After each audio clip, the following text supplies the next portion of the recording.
Welcome to the Explainer. Did you know that nearly half of all adults literally lose sleep over financial anxiety? It's a huge problem. Today, we're going to completely demystify personal finance and help you overcome that exact hurdle, the fear of your own money. So many of us avoid looking closely at our finances simply because, well, we're afraid of what we might find, right? But we're going to change that narrative right here, right now. We'll break down the exact foundation of financial success, step by step, using clear tools that will empower you to take absolute control of your wealth. So be honest with me, are you avoiding your bank account? It's an incredibly common anxiety, so don't beat yourself up. But here's the honest truth. Ignoring financial problems never makes them disappear. In fact, it usually makes them way worse. I want you to think of fixing your finances exactly like planning a massive cross-country road trip. You wouldn't just hop in a car, close your eyes, and hope you magically end up at the beach, right? No way. You need a map, you gotta check your engine, and most importantly, you need to know exactly where you are parked right now.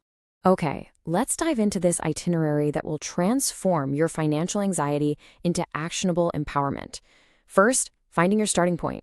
2, tracking your cash flow. 3, the psychology of spending. 4, checking your financial dashboard. 5, setting your financial destination.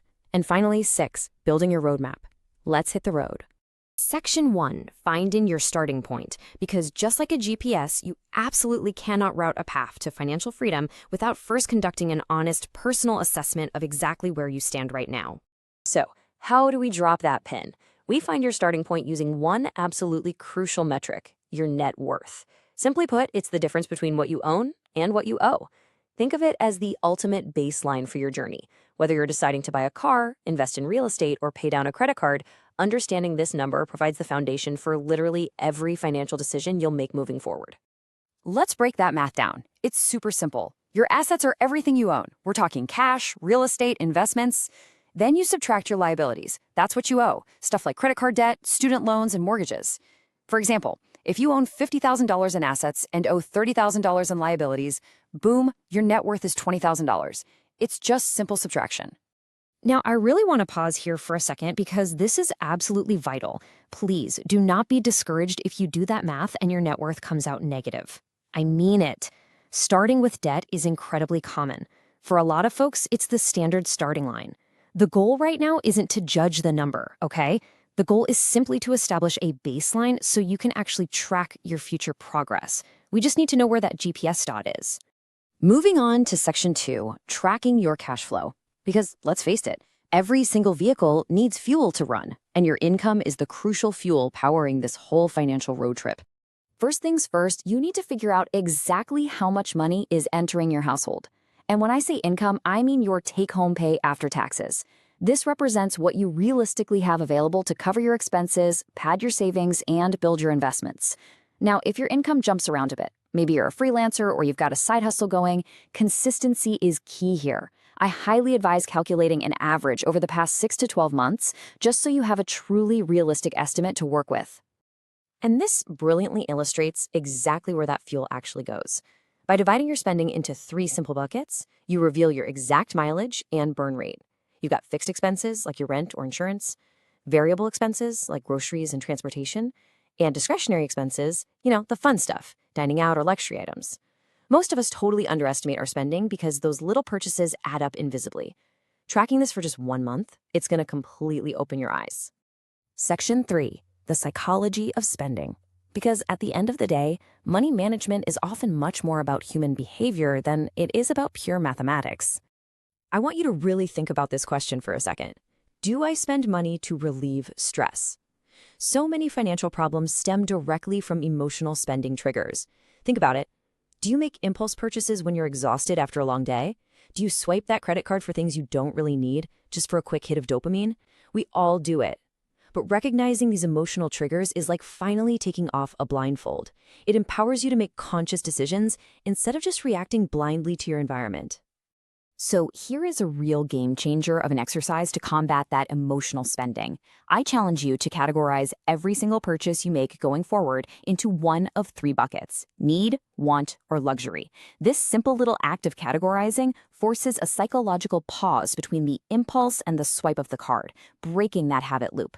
You're going to quickly discover just how much of your hard-earned fuel is going toward momentary wants rather than actual necessities. Now, what's really interesting about this slide is that it introduces Section 4, checking your financial dashboard. These are the key gauges you absolutely must monitor to evaluate your overall financial health, so you don't end up broken down on the side of the highway.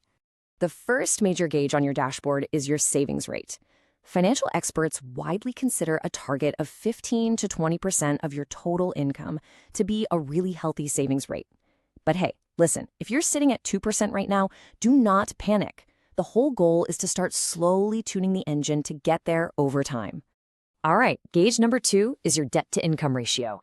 This compares your total monthly debt payments directly against your monthly income. Keeping this ratio low is a massive indicator of strong, long-term financial stability. It basically tells you how heavily burdened your future income already is by past decisions. You really want to keep this gauge running as low as possible. The third and final gauge is your emergency fund. Ask yourself, do you have enough savings to cover unexpected expenses? Financial experts strongly recommend maintaining 3 to 6 months of living expenses safely in reserve. Think of this as your financial shock absorber. It protects you against those unexpected life detours, a medical emergency, a sudden job loss, maybe a massive car repair, so that a nasty bump in the road doesn't completely derail your entire journey. Section 5, setting your financial destination. Because without defining clear goals, your money tends to just disappear into thin air without creating any kind of lasting value. We need to figure out where we're actually driving. Your goals should be staged along a timeline, acting as clear milestones on your journey. Think of short-term goals in the 0 to 12-month range, like building that starter emergency fund we just talked about. Then you've got medium-term goals for the 1 to 5-year range, like saving up a down payment for a house or buying a car. And finally, long-term goals that are 5+ years out, like achieving complete financial independence or kicking back in retirement. But listen, how you actually write those goals makes all the difference in the world. Instead of a weak, vague intention like, I want to save more money, you need a SMART framework: specific, measurable, achievable, relevant, and time-bound. Check out this contrast. I will save $5,000 within 12 months by setting aside $417 per month. See the difference? Exact numbers create absolute clarity and accountability. You know exactly what success looks like. Let's move to and see how this builds into Section 6, building your roadmap. This is your final prioritized sequence of actions for achieving wealth. Let's get your turn-by-turn directions. All right, here is your exact chronological roadmap. 1. Budget your cash. 2. Save a starter emergency fund. 3. Absolutely crush your high-interest debt. 4. Expand your savings. 5. Begin investing. And 6. Relentlessly grow your long-term wealth. Remember, financial success rarely happens overnight. It relies entirely on doing these steps in this exact sequence through small, consistent daily actions. To wrap up this explainer, I want to give you some immediate, highly actionable homework assignments. Today, I want you to calculate your net worth. Starting tomorrow, track every single expense for the next 30 days. Calculate your true monthly income. Write down your short and long-term SMART goals. And finally, commit to reviewing your progress every single month. Because the golden rule of personal finance is this: you absolutely cannot improve what you do not measure. So, I leave you with this provocative final thought. You now know exactly where you're starting. You know the fuel you need, the behavioral traps to avoid, the dashboard gauges to watch, and the beautiful destination you're aiming for. The route is laid out clearly in front of you. You finally have the map. So the only question left is, are you going to stay parked in the driveway, or are you ready to drive? Take the wheel today. Thanks so much for joining me on this explainer, and I'll see you on the road.